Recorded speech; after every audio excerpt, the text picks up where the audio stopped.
Merci, écoutez France Info, il est 2h33. La nuit de la tech, en direct du CES de Las Vegas, sur France Info. Et si je compte bien, ça fait du 17h33 à Las Vegas où vous vous trouvez, Jérôme Colombin. Oui, vous comptez très bien, Manuel Grabet. Parfait, merci beaucoup. C'est la suite de la nuit de la tech sur France Info jusqu'à 5h du matin. On continue d'explorer toutes les richesses de ce CES 2018 de Las Vegas.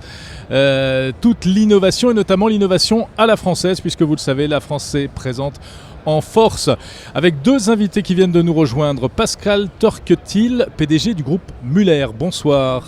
Bonsoir. Bonsoir Pascal. Groupe Muller spécialisé dans les radiateurs pour la maison, c'est bien ça ? Radiateurs intelligents. Et maintenant connectés. Exactement, parce on va parler maison connectée, on va découvrir des tas de choses intéressantes avec vous. Et avec nous également Fred Potter de la société Netatmo. Bonsoir Fred Potter. Bonsoir Fred. Un pilier, Benjamin, du CES de Las Vegas, Fred Potter. Ça fait combien d'années que vous venez ici ? Pas très longtemps, 6 ans. Ah, c'est pas mal quand même. Mais on vous a connu quasiment au sous-sol. Vous a connu tout petit. Ouais. Alors non, j'ai jamais été au sous-sol du Sands. Et vous étiez beaucoup plus modeste il y a 6 ans quand vous avez fait votre première apparition au CES. Et on vous a vu grandir au fil des années. Effectivement. Netatmo, c'est aujourd'hui un incontournable. Une pépite française, on peut le dire. Vous avez grossi, mais dans le bon sens du terme. Vous avez aussi un petit peu pivoté, comme on dit dans le langage des startups. Alors vous, donc Netatmo, vous fabriquez des objets connectés pour la maison. Ça a commencé par un thermostat connecté, par un thermomètre, non ? Alors effectivement, on n'a jamais pivoté, on fait toujours la même chose. Oui, c'est la manière de le faire qui a changé. Alors non, ça n'a pas changé en fait. Netatmo, c'est le spécialiste de la maison connectée. Donc Parlez bien près du micro, Fred. Notre objectif, c'est de faire des produits de qualité pour la maison connectée. Il y a des produits que l'on peut faire et que l'on peut vendre nous-mêmes.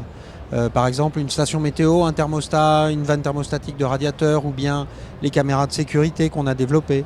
Et ces produits-là, on les fait, on les conçoit, on les industrialise et on les distribue tout seul. Avec un haut niveau de technicité, notamment de connectivité. C'est ça qui fait la force. Exactement, et puis beaucoup d'intelligence artificielle aussi, avec nos caméras qui ont par exemple des capacités de détection de voitures, de piétons, beaucoup de choses. On en parle depuis beaucoup cette année, mais ça fait un moment que vous êtes sur ce sujet. Alors on a sorti en juin 2015 une caméra à reconnaissance faciale. Là on est en janvier 2018, 2 ans et demi après, on commence à avoir des produits qui ont ces fonctionnalités, donc on est très fiers de l'avance qu'on a eue.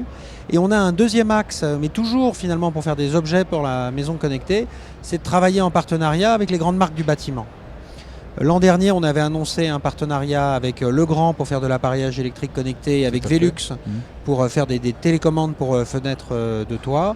Et cette année, on annonce un partenariat avec le groupe Muller, qui est un spécialiste du confort thermique, pour faire ensemble, rendre ensemble les radiateurs du groupe Muller plus intelligents et connectés. C'est un exemple intéressant, Jérôme, parce qu'on est vraiment à la convergence d'un acteur vraiment du numérique et relativement jeune, Fred Potter, vous m'en voulez pas si je dis ça. Et puis d'un groupe un compliment. Bien sûr, et puis d'un groupe industriel relativement vieux, ne nous en voulez pas non plus. non plus. Mais disons traditionnel. D'un groupe rajeuni d'année en année. Mais alors c'est vrai que tout à fait, parce qu'en fait, rentrons dans le vif du sujet. Les radiateurs, on s'en sert tous, on en a tous besoin. C'est très important à la maison. Et aujourd'hui, un radiateur tout bête, sans cerveau, je dirais, c'est plus possible. Le problème, c'est que vous, les fabricants historiques, traditionnels, vous n'êtes pas franchement des cadors du numérique. Traditionnellement. Et c'est pour ça que vous allez vous associer avec des spécialistes comme Netatmo ? Alors, l'électronique, déjà, on sait le développer parce qu'on a des gros centres de recherche en France. Mais c'est vrai que l'univers de la connectivité, de la data, dédié au client final. C'est-à-dire nous, l'utilisateur. C'est-à-dire vous, l'utilisateur, peut-être qu'on n'avait pas ce savoir-faire. Cette année, on fait coup double. Parce qu'on annonce un partenariat fort avec le spécialiste de l'IoT, Netatmo, donc on est très content de ça. IoT, objet connecté, Internet, Internet of Things. Et puis, dès la première année, on reçoit 2 awards. 2 awards d'innovation. 2 awards, pas un, mais 2. Ah oui, pas mal, là, bravo. Les trophées du CES qui sont très très prisés par tous les exposants, évidemment. Et un sur le smart home. la maison connectée, la maison intelligente. Et le deuxième qui est important, sur l'éco-design et ce qu'ils appellent ici aux États-Unis le Sustainable Technologies, le développement durable. Et alors, pour quel produit avez-vous reçu ces 2 prix ? Alors pour l'ensemble de nos votre radiateurs, c'est-à-dire que 90% de l'ensemble de nos produits vont pouvoir être connectés avec une nouvelle application co-développée avec Netatmo qui s'appelle Intuitive. Ça porte bien son nom, Intuitive, c'est évolutif, c'est intelligent et ça permet, avec une application sur un téléphone portable, pilotable par la voix, de piloter, coordonner l'ensemble de nos produits pour une simple raison toujours, pour réduire la consommation et que le consommateur sache comment réduire sa consommation. On le rend acteur de sa consommation lui-même. J'imagine que vous avez eu le choix, quand vous avez lancé cette idée, ce projet, de peut-être partir seul dans cette aventure. Pour quelle raison est-ce que vous avez eu envie de vous rapprocher de Netatmo ? Déjà pour sa notoriété, son sérieux. C'est plus une start-up du tout, vous le disiez tout à l'heure, ça fait 6 ou 7 ans qu'il vient, il a des awards chaque année, on s'est parfaitement entendu, et puis sa réussite avec des groupes comme Legrand qu'on connaissait bien, ça a favorisé nos rencontres, et puis depuis 14 mois, nos équipes qui rajeunissent, travaillent très bien avec Netatmo, et finalement le bébé qu'on sort ensemble 14 mois plus tard, la gestation a été bonne, c'est un succès. Alors ce bébé, on va en parler dans un instant avec l'innovation en question. Et on en parle tout de suite sur France Info. La nuit de la tech en direct du CES de Las Vegas sur France Info. Et sur Watch.tv, Jérôme Colombin, Watch qui organise à l'occasion de ce CES 2018 un marathon de 24 heures. Bravo, chapeau. Je m'en mêle moi-même. Et alors qu'il est déjà fatigué, je ne sais pas si tu iras au bout. Bien sûr qu'on va aller au bout, on est tout à fait motivés et on est très heureux de faire cette nuit de la tech avec France Info. Fred Potter, Netatmo, donc vous avez développé le cerveau qui va maintenant équiper les radiateurs du groupe Muller, c'est ça ? Alors en fait, les radiateurs du groupe Muller ont été développés depuis une dizaine d'années avec un slot d'extension qui était prévu, donc, dans lequel on vient glisser un module voilà, supplémentaire qui est prévu pour. qui va assurer la connectivité à Internet. Le radiateur électrique, quand il est connecté à Internet, il est plus intelligent, il a accès à la prévision météo, il a accès à la température extérieure, il est contrôlable par toutes les plateformes vocales, donc Amazon Alexa, Google Home. Donc je peux demander à Amazon Alexa ou Google Home de monter ou baisser la température dans la pièce, Exactement. vocalement, je lui dis je pars en vacances, débrouille-toi, coupe les chauffages. Exactement, on peut lui dire je pars de la maison et à ce moment-là il va mettre les radiateurs en mode éco et puis on peut lui dire 5 minutes avant d'arriver qu'on est sur le chemin du retour et à ce moment-là les radiateurs vont se remettre en marche. Le je pars de la maison, il est programmé, il faut dire ces mots-là pour que ça fonctionne, ou est-ce que l'intelligence permet de décrypter une volonté on va dire, formulée de différentes manières? Alors, je ne sais plus précisément, ça doit dépendre des plateformes. L'intent, donc l'intention, qui dit que l'on part exactement combien il y a de phrases possibles, j'ai pas ça en tête. Mais en général, il y a plusieurs manières de le dire. Oui. En fait, là, pour le coup, vous êtes un petit peu prisonnier, entre guillemets, de ce que proposent les assistants vocaux eux-mêmes. Donc Google Home, Amazon Alexa, etc. C'est pas vous qui gérez cette partie-là, reconnaissance vocale? Non. Nous, on assure la connectivité, la mise en réseau, l'installation, puisque les radiateurs coopèrent dans une maison. Et c'est toutes ces fonctionnalités-là qu'on vient développer avec le groupe Muller pour les insérer dans les radiateurs existants. Fred Potter, Pascal Turquetil, la maison connectée, ça fait rêver. Mais quand on la pratique un peu, on a parfois des déconvenus. Ça bug, ça ne répond pas toujours comme on le souhaite.